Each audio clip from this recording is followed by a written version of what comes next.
Halo semuanya, kali ini kita akan membahas untuk pembahasan assignment kalian yang sudah kalian kerjakan untuk bab yang kelima mengenai neraca lajur atau kertas kerja.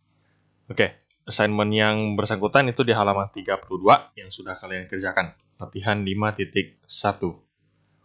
Baik, jadi di sini ada perusahaan namanya CV apa aja deh. Nah, dia bergerak di bidang jasa renovasi rumah dan per tanggal 31 Desember 2020, dia punya neraca saldo sebagai berikut. Nah, sudah ada data neraca saldonya, ada masing-masing akun, dan kebetulan sudah ada nomor akunnya, nomor rekeningnya. Kalau misalnya tidak ada, ya nanti kalian tambahkan sendiri pada saat pengerjaan kertas kerja. Di sini kebetulan sudah ada. Oke, kemudian ada beberapa informasi tambahan.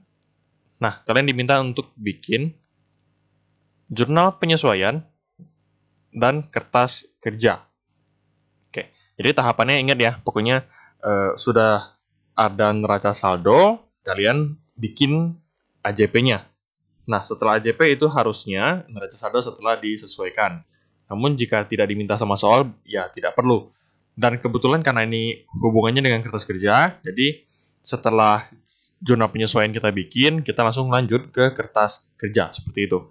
Namun kalau misalnya tidak ada kertas kerja, ya kembali ke siklus awal, yaitu setelah AJP, kita bakal selalu membuat neraca saldo setelah disesuaikan, seperti itu. Oke, kita mulai dari jurnal penyesuaian dulu. Kemarin saya sudah tampilkan kunci jawabannya untuk si AJP, tapi nggak apa-apa lah, saya jelaskan kembali, saya jelaskan secara singkat untuk materi AJP-nya, untuk 5 poin ini, A, B, C, D, E. Karena kalau di kertas kerja, biasanya selalu disertakan dengan jurnal penyesuaian sebelum kalian kerjain si kertas kerja. Nah, kalau di AJP aja kalian udah salah, otomatis kertas kerjanya sampai akhir bakal keliru. Datanya juga ada yang salah, seperti itu. Oke? Nah, saya kembali membahas sedikit lah mengenai AJP. Baik, kita mulai dari yang poin A, yang pertama. Asuransi sebulan sebesar 1 juta. Perusahaan melakukan pembayaran asuransi tersebut 3 bulan sekaligus pada tanggal 1 Desember 2020 sebesar 3 juta. Oke, berarti 1 Desember perusahaan membayarkan asuransi sebesar 3 juta untuk 3 bulan ke depan. Oke, nah hubungannya apa kalau kita lihat ke neraca saldo? Di neraca saldo ini terdapat akun asuransi dibayar di muka 3 juta. Nah, berarti itulah dia. Pada saat 1 Desember dia bayar 3 juta. Nah, 3 juta yang dicatat sebagai apa? Yaitu dicatat sebagai asuransi dibayar di muka. Baik, itu 1 Desember bayarnya. Nah, tugas kita apa? Berarti tugas kita mencatat asuransi yang sudah kita gunakan manfaatnya atau yang sudah jatuh tempo untuk bulan tersebut. Bulan tersebut berarti itu bulan Desember. Nah, berarti kita hanya perlu mengurangi si asuransi dibayar di muka sebesar 1 bulan aja untuk bulan Desember. Berarti kurangi sebesar berapa? Kurangi sebesar 1 juta. Sehingga nanti saldo setelah kita lakukan jurnal penyesuaian, saldo si asuransi dibayar di muka menjadi 2 juta. Yang terdiri dari asuransi untuk bulan Januari dan Februari. Sesuai realita yang sebenarnya, sesuai kenyataan. Jadi, yang tersisa hanya 2 juta, yaitu sesuai dengan asuransi dibayar di muka untuk bulan Januari dan Februari. Jadi, laporan keuangan atau laporan posisi keuangan per tanggal 31 Desember itu sudah mencerminkan kondisi yang sesungguhnya. Berarti di poin A ini kalian hanya perlu mencatat beban asuransi 1 juta sebelah debit, kreditnya adalah asuransi dibayar di muka sebesar 1 juta. Seperti itu. Oke, yang poin B, beban gaji untuk bulan Desember yang belum dibayarkan sebesar 2 juta. Berarti simple. Kita mendebit beban gaji 2 juta pada utang gaji 2 juta. Poin C, perlengkapan yang terpakai selama bulan Desember sebesar 5 juta. Nah, kalau di soal sudah diketahui perlengkapan yang terpakai, berarti kalian tidak perlu menghitung apapun. Perlengkapan yang terpakai selama bulan Desember 5 juta. Berarti kalian tinggal menjurnal beban perlengkapan 5 juta sebelah debit pada perlengkapan sebelah kredit 5 juta. Oke? Sekali lagi, kalian tidak perlu menghitung kembali karena kalian sudah tahu nominal yang terpakai berapa. Kalau misalnya tidak atau belum diketahui nominal yang terpakai berapa, otomatis kalian harus menghitung saldo akhir kurangi saldo awal di neraca saldo. Seperti biasa, seperti yang sebelumnya sudah pernah kita bahas. Oke, poin D, pendapatan jasa atas renovasi rumah sebesar 15 juta belum dibayarkan ke perusahaan. Berarti kita mendebit piutang usaha 15 juta pada pendapatan jasa 15 juta. Terakhir, penyusutan peralatan sebesar 3 juta. Berarti kalian hanya perlu menjurnal beban penyusutan peralatan 3 juta pada akumulasi penyusutan peralatan 3 juta. Oke, ini jawaban yang kemarin sudah saya tampilkan. Oke, berarti ini adalah jawaban untuk si AJP. Setelah itu kita lanjut ke kertas kerja. Nah, ini kertas kerjanya. Jadi, bagi yang mau cocokin jawaban, silakan dicocokin. Karena setelah ini saya akan bahasnya per step by step. Karena agar yang belum mengerti itu bisa dipahami lebih baik lah step by stepnya. Oke, jadi seperti itu. Ini kalau misalnya kalian mau cek, di pause saja. Oke, setelah itu saya akan lanjut untuk pembahasan step by stepnya.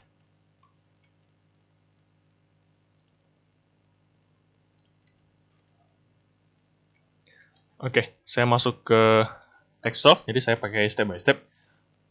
Tempo hari pada saat saya minta kalian mengisi evaluasi, ada beberapa yang mengatakan bahwa Pak, jangan sering-sering pakai Excel. Nah, kalau saya tidak pakai Excel, akan agak sulit untuk saya menjelaskan. Kenapa? Karena di Excel kan keseluruhan nih, saya bisa munculin step by step-nya. Kalau hanya munculin gambar, munculin di PowerPoint, itu agak susah. Apalagi dengan format seperti ini, itu cukup lebar, jadi agak susah untuk saya masukin ke PowerPoint kecil nanti hasilnya. Seperti itu. Oke, kita mulai di kertas kerja. Jadi kalian gambar dulu tabelnya, beserta keterangannya dulu. Nah, setelah tabelnya sudah ada, kita langsung kerjakan. Kita mulai dengan kopnya dulu. Ini CV apa aja deh, neraca lajur, periodenya 31 Desember 2020 dalam satuan rupiah. Oke, kemudian kita masukin dulu akun-akun yang bersangkutan. Nah, akun di sini ada apa aja? Jadi ingat, akun yang ada di kertas kerja ini harus berurutan. Agar dia berurutan, pas kita susun akunnya, kita harus lihat-lihat dulu di AJP ada akun baru nggak ya? Seperti itu. Oke, kita mulai nyusun dari paling pertama. Ada akun, sini ada akun kas, piutang, penangkapan. Mereka berurutan. Berarti masukin kas, piutang, penangkapan. Kemudian 121 asuransi dibayar di muka. Oke. 151 peralatan. Nah, setelah peralatan ada akun apa lagi, guys? Apakah ada akun yang baru? Nah, kita lihat di sini. Akun aktiva yang baru itu ini sudah ada, piutang sudah ada. Nah, ada akumulasi penyusutan peralatan. Dia letaknya setelah peralatan. Berarti akumulasi penyusutan peralatan ini kalian mau kasih 152 boleh, yang mau kasih 161 juga boleh, serah. Yang penting dia posisinya setelah peralatan. Oke, baik. Berikutnya ada akun utang usaha. Kita masukin juga akun utang usaha. Oke, setelah utang usaha, apa ada akun lain lagi yang baru? Kita coba cek di sini akun hutang, ada nih utang gaji tambah. Oke, berarti kita masukin utang gaji. Lanjut. Setelah itu modal ada, kemudian priva, kemudian pendapatan jasa. Oke, sini beban gaji, beban sewa itu berurutan. Beban gaji, beban sewa. Nah, beban-beban lainnya. Maksudnya beban selain beban gaji sama beban sewa yang baru ada enggak? Oke, beban gaji sudah ada. Nah, muncul ini beban asuransi satu, muncul lagi beban perlengkapan, muncul lagi beban penyusutan peralatan. Oke, berarti ada 3 akun baru. Ini kalau kurang lebih nggak masalah lah. Yang penting masih sama-sama kelompok 5. Oke, terakhir itu beban lain-lain. Ada di neraca saldo. Oke, nah untuk kolom di sini, neraca saldo, kalian lihat kembali di soal. Jadi, akun-akun apa aja yang ada di sini. Nih, akun apa aja yang ada di soal ini, beserta saldonya kalian pindahkan. Oke, di soal memang tidak dikatakan, oh kas ini 30 juta, debit atau kredit ya. Kalian tidak perlu melihat itu, pokoknya kalian ingat, kas saldo normalnya sebelah mana. Kalau kas saldo normalnya sebelah debit, ya udah masukin di sebelah debit. Berarti, saya ambil satu contoh, kas 30 juta, berarti masukin di sebelah debit 30 juta, seperti itu. Oke, sisanya kalian masukin sendiri di kolom neraca saldo. Seperti akumulasi kan memang belum ada nih di neraca saldo. Di sini nggak ada. Ya udah, kalian masukin ini 0, 0. Udah, gitu aja. Oke. Kalian totalkan harusnya balance 215 juta. Oke, lanjut akun penyesuaian.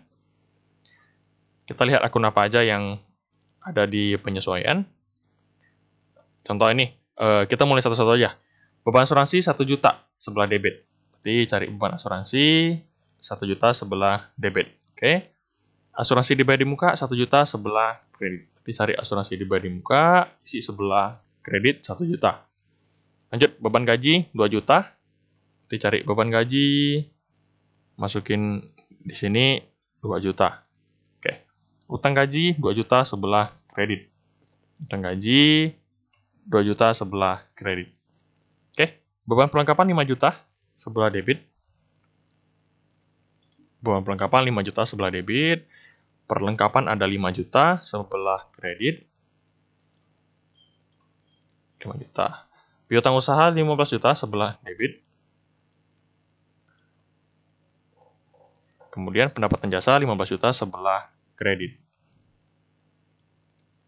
Oke. Beban penjusutan peralatan 3 juta sebelah debit. Akumulasi penyusutan peralatan 3 juta sebelah kredit. Oke. Kita lihat totalnya 26 juta, debit kredit sama, balance. Oke, setelah itu kalian masuk ke NSSD, neraca saldo setelah disesuaikan. Kalian tambah kurangkan akun-akun apa aja yang ada di neraca saldo. Sorry, bukan akun, tapi masing-masing saldo yang ada di neraca saldo dan penyesuaian. Untuk kas, berarti masih sama 30 juta. Untuk piutang usaha, ini 48 juta, debit tambah penyesuaian nih, sebelah debit juga, 15 juta. Ditambahkan berarti 63 juta. Perlengkapan, di neraca saldo ada 20 juta sebelah debit, di penyesuaian sebelah kredit ada 5 juta, berarti dikurangi. Dapatlah 15 juta sebelah debit. Sama halnya dengan asuransi dibayar di muka, 3 juta kurangi 1 juta. Dan begitu seterusnya, hingga nanti kalian totalkan harusnya balance. Debit kredit sama, 235 juta. Oke, setelah itu, angka yang ada di sini, akun-akunnya, kalian pindahkan masing-masing saldo pada akun yang bersangkutan ke masing-masing bagian. Yang laba rugi berarti akun 4 sama 5. Pendapatan dan beban. Yang neraca itu berarti dari prive, kas sampai prive. Seperti itu. Oke. Berarti ini satu kelompok ini kita pindahkan ke neraca. Oke, pindah ke neraca. Nah, untuk satu kelompok ini, nih satu kelompok pendapatan dan beban kita pindahkan ke laba rugi. Oke, kalian totalkan. Nah, laba rugi udah dapat selisih nih, debitnya 65 juta, kreditnya 115 juta. Sekali lagi, untuk kedua kolom ini, dia tidak mungkin, tidak akan balance. Kenapa? Karena selisihnya itu akan sebesar laba atau rugi di periode yang bersangkutan. Oke, nah berarti selisihnya ini berapa? Selisihnya adalah 50 juta. Kita isi di bagian yang lebih kecil. Karena debitnya 65 juta, kreditnya 115, berarti isi di bagian yang lebih kecil, yaitu 65 juta di bawahnya. Oke, berarti kalian totalkan, totalnya harusnya balance. Kemudian di bagian neraca, debit kredit juga dikurangi, selisihnya 50 juta, isi di bawah kolom yang lebih kecil. Berarti di sini 170 sama 120 juta, lebih kecil 120 juta. Berarti isi di bawahnya 50 juta. Ditotalkan, nah sama-sama 170 juta.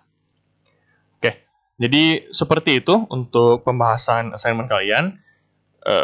Kertas kerja atau neraca lajur sebenarnya cukup simple.